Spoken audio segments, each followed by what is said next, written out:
You heard me, guys. We're turning ourselves into pretty little deers today. So I'm starting off with my Charlotte Tilbury Flawless Filter. I'm going to put this all over my face, my cheeks, forehead, nose, and chin. And then I'm going to use this big fluffy brush to blend everything out and make sure it's nice and seamless. I'm going to really let these clips play out. So if anyone is following in real time, just follow along. It's such a simple look. So take your time, blend away. We're next going to go in with a skin tint. I really wanted it to be super lightweight and skin focused. So this is a perfect option for that. It's a very thin, hydrating layer of tint, and I'm just putting a couple little dots on my face and blending everything out with this angled Hourglass brush.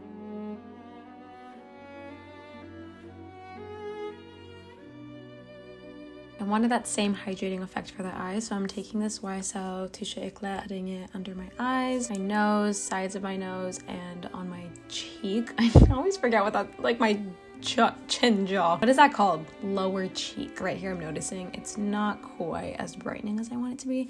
So I'm grabbing another very hydrating concealer, which this one is from Kosas, and it has a lot more of a brighter pigment to be able to carve out these areas. So I'm placing all of those in the same exact place that we had our first concealer and just really blending up with a brush, making sure everything is very lifted and snatched. Moving to bronzer, I opted for this one from SAIE because the formula is so creamy and the pigment is the perfect in-between shade of bronzer and contour. So I made sure to add that onto my nose as well. I want to kind of give it some slight shape and keep it really light on the upper half of my face. I normally don't drag my cream products to blend it, but for this one, it's so creamy and this brush is so buttery that it just worked really well to do that. And then you see right here, I flipped the brush over to the fatter side to buff out anything I may have left behind, any sort of streaks. Next, I'm moving on to highlighter, which usually you do blush and then highlighter, but I kind of learned randomly one day when I was playing with makeup that if you go in with highlighter first and just like pack it on and then put the blush over, it looks so radiant and beautiful. So that's exactly what I'm doing. I went in with Rare Beauty's very liquidy and blendable highlighter, and then this blush is from Rose Inc, which is just the most perfect neutral pink shade, and I really wanted to tuck it into my cheekbone and kind of leave that streak of highlighter that's naturally showing through like a little more untouched. I forgot to film me gelling my eyebrows, but I put them into place and I'm filling them in with a brown powder, just making sure they're really fluffy looking, like little deer in a field. And then we're gonna move on to eyes. I took this tan transition shade and I'm really just focusing it in my crease and blending up and out into the tail end of my eyebrow to really elongate the eye. Now is when the real doughification of your eyes begins. We're gonna take this very precise little white eyeliner. I love this one from HB Face because it just gets right in the inner corner. I'm gonna take this detailed brush to blend it out, and with that same brush we're going to go in with the lightest powder in the palette to set the cream in place, but also continue adding more brightness to the inner corner and starting to drag it out into the inner third of your eye. And then I switched over to a flat brush to really make sure that pigment is nice and blended and not streaky. It's time to do the wings. So I'm picking up this light brown and a little bit of a darker brown shade. And if you've ever heard of puppy dog liner, that's exactly what it is. I'm so sorry, there's like so many animals involved, like deer and dogs. It helps you paint a picture in your head.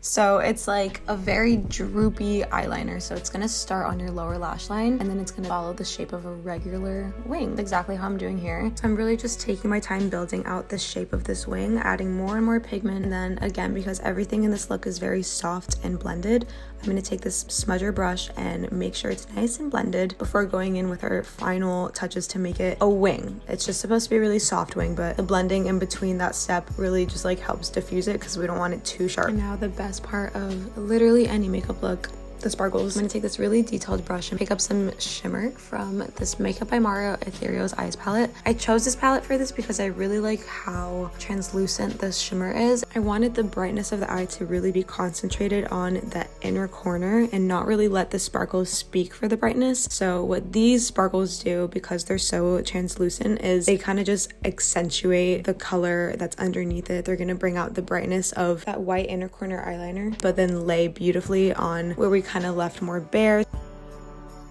And then this is kind of similar to the Patrick Ta method where you layer a cream product over a powder product to really bring it back to life. And doing that again with the white eyeliner to really make that inner corner pop just ever so slightly in that very inner corner, like so tiny. And we made it through the eyeshadow, so now we get to curl the lashes, and I'm gonna use my Limitless Lash mascara for this look. It's so lengthening, such a beautiful mascara, could not recommend it enough, and it doesn't rip out your eyelashes when you wash it off. It's really gentle. There are two sides to this mascara. One is a lengthening side, one is a voluminous side. So I'm going in with the lengthening side. And because we have that dark shadow on our lower lash line, I am going to do a little bit of lower lashes just to make sure it's not too naked there and just like only the shadow.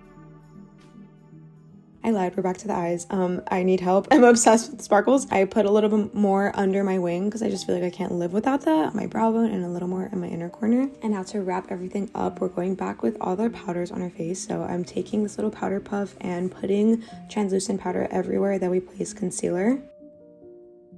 And then with the nose, remember how we put all that cream contour around this little tip of the nose? I'm doing the same thing with powder, and then I'm going to smudge it out with my finger just to make it very cutesy little button nose. I attempted to contour the bridge of my nose, but it's just not for me. I have like a little wavy bone looking thing there. Do not take notes from me.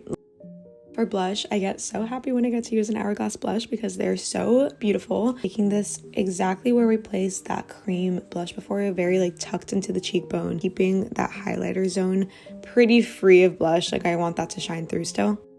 Adding pigment here not only makes you look super cute and sweet, but it's going to continue adding like a contouring element because there's like a little more pigment there. For highlighter, this is the most slept on highlighter in the universe, and I only have it because my aunt is that aunt who just has crazy good makeup. Like the most pearl looking highlighter ever. The pigment is perfect for layering over a pinky blush. Obsessed with it. And then obviously we have to go in with our fake freckles because we're a deer and deer have spots.